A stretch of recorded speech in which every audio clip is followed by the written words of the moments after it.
What's up, y'all? Hey, Jordan. Thanks for a couple minutes of your time. We will begin with Greg Barnes. Hey, Jordan, thanks for joining us.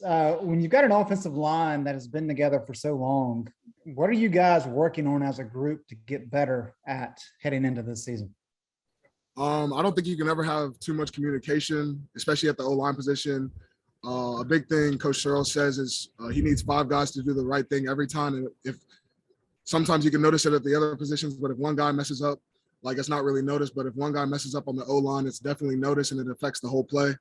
So communication is a big key. And then thing we're really starting to get into, especially in our 3rd year with the coaching staff, is just finishing and being the most cohesive and dominant group on the field.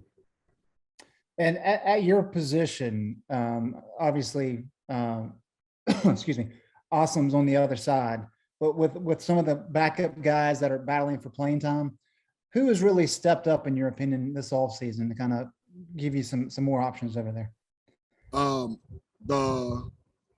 The biggest standout to me is definitely William Barnes. He has brought a different energy, and I know y'all have seen that too.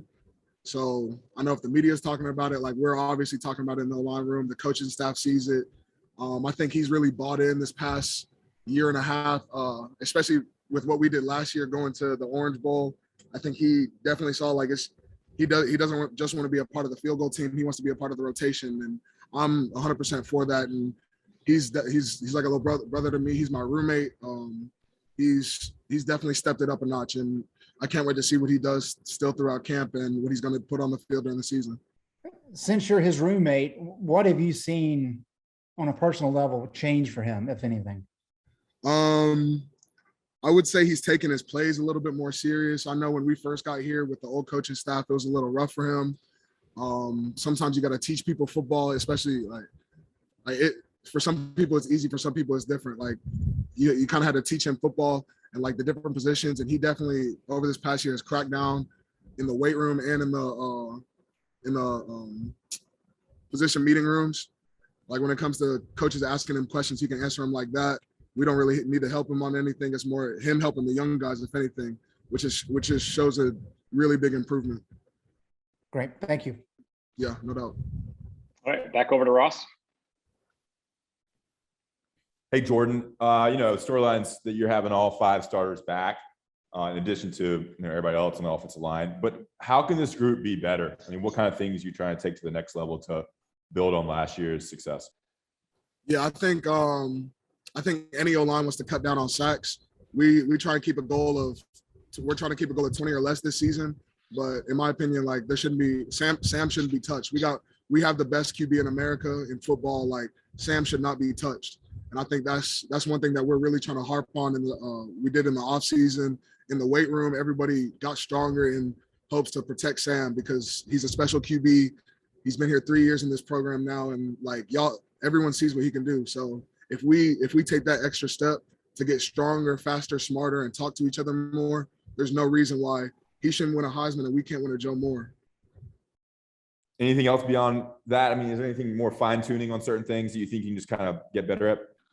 Yeah, I definitely think I would say finishing in run blocks, really moving first level to second level a little bit better. We had 2 incredible backs last year who kind of made it a little bit easier for us. And I think with the new backs coming in and Ty coming in, I think we're going to have to carry the load a little bit more when it comes to really making a difference in the line of scrimmage. And then widening out the pocket and keeping pressure off the inside. Blitz pickups. We struggled with cross dog a little bit last year, and I think that's been a big thing we've been working on this entire offseason and in camp, and we got it down now. Great, thanks, Jordan. Yeah, no doubt. Andrew Jones, go ahead. Hey, Jordan, since you know William so well, I'm going to go back and ask you a William Barnes question. How cool is it to kind of see a guy stick it out like he has? He played a lot early and then had a variety of issues. Stick it out when so many guys are leaving and finding a new home, thinking that that's going to work. But he found the solution there in Chapel Hill, and as you guys are saying, he's starting to make it work for himself. Yeah, I mean, it's honestly crazy to see because he had more reps than me when he first got here. Like he was starting before I was even thought of in the rotation really, and like just to see where he came from getting a new coaching staff to us having a whole new front five, and him not really being seen as someone they can rely on to someone that they love seeing go to work and love seeing what he can put on film. Like we have this thing called Joe War Award plays that we put on during camp. Joe Moore plays that we're trying to put on camp, like finishing, and he's on there every day, if not every other day. And it makes me smile to see him stick it out, because I know the transfer portal is a big thing now, and especially playing early and then not being able to play like 2 some years and still sticking it out to where you're now in the rotation. I think it just shows that he's got a lot of heart, a lot of effort. And I personally think he made the right decision staying, because the coaches can't stop talking about him now, and neither can we. We talked to Austin the other day, and he was telling us how the areas that he's improved. And he said one of the things is that everything's just kind of slowed down for him. He just feels like he's totally caught up with everything. What have you seen from him when you've had opportunities to watch him, not just on the field, but how he goes about film room and everything else now that he's had a full year as a starter under his belt? You're talking about Austin Richards, right? Yes. Yeah, I think he started off real quiet. He talks a lot more now. He's got one of the strongest upper bodies on the O-line. Like, he's really getting into his punch, his footwork, his athletic. Like, he's probably the best O-line on the best athlete on the starting 5 right now. And I think he's really started to see that. He attacked the weight room like no other this offseason, this summer, finishing first in runs. Like, he's fast, he's strong, smart, incredibly intelligent. Like, he can be dominant when he wants to be. And I think he's starting to see those steps in pass protection, starting from individual to pass protection, bringing it to team. And I think that's really what you got to do. And having that year as a full-time starter, I think it really helped him grow and see that it's going to take all 5 of us to do it, but you gotta be a dog in yourself too. And he's growing into that. Cool. Thank you. Yeah. Okay. CL Brown, go ahead. Hey, Jordan. You guys, depth has been a major area of improvement on the O-line, and I was just curious for the starters, when you end up having to work somebody else in to the lineup, what steps do you take to make sure that the continuity is still there? Like, is there like a number one thing? You mentioned communication earlier, so that might be the answer, but is there one thing in particular that you guys focus on when somebody, one of the reserves comes in with the starters? Yeah, I think a big thing, Coach Searles, like I said before, is communication. If all 5 guys are on the same page, even if it's not the right call, at least we look like we're together. And that's as long as we're all on the same pace, like something's gonna happen. It could be, there's positives and negatives, but as long, like, if all 5 guys are on the same level, communicating wise, getting the play, getting the right call, getting the right mic, getting the right blitz, it 9 times out of 10 is going to turn out good. As long as you bring your technique and you know what to do, you're going to be all right. But the communication is probably the biggest impact that has on reserves coming in. Like, if Barnes comes in for me during team and is with Marcus is at right guard still, they still got to have the same communication as if me and Marcus were in there.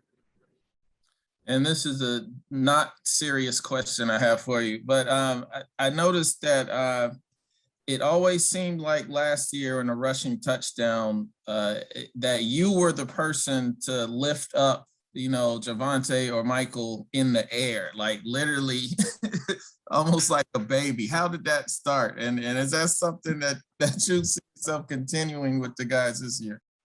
I mean, I kind of got used to it growing up. I was very blessed to come from a team that won a lot of games, scored a lot of touchdowns, broke a lot of records. So it's nothing new to me to try and be the first offensive lineman down there to lift up the QB, lift up the running back, just because I know that they know that we paved the way for them in some type of way. And to see the smile on their face right before they jump, it's awesome. And honestly, my goal is to throw them up as high as I can, because like, I know the Military Bowl, I got Sam pretty high. I know Georgia Tech, I got Mike pretty high one time. Daz at Pitt, I basically threw him. It's a great feeling to see them run, and after they score a touchdown, the first thing they want to see is Jordan. Try and throw him up in the air and celebrate, because I know I got to go right back to field goal. Even though I'm gonna be tired, I'm gonna sprint down there, celebrate with my guys, throw them up in the air. then dap them up on the sideline. Great. I appreciate it, man. Yeah. I think you're on mute, Mark. I got I you, knew I Mark. was gonna do that. Yep. Sorry, Greg Barnes, go ahead. Yeah, that's good quality research by CL, by the way. I like that. You've seen a lot of different defensive lines in training camp over the years. How is this one different? They reload like no other. I mean, there's really no drop off from, we go blue, white, gray. So blues being the first, grays being the third team, really.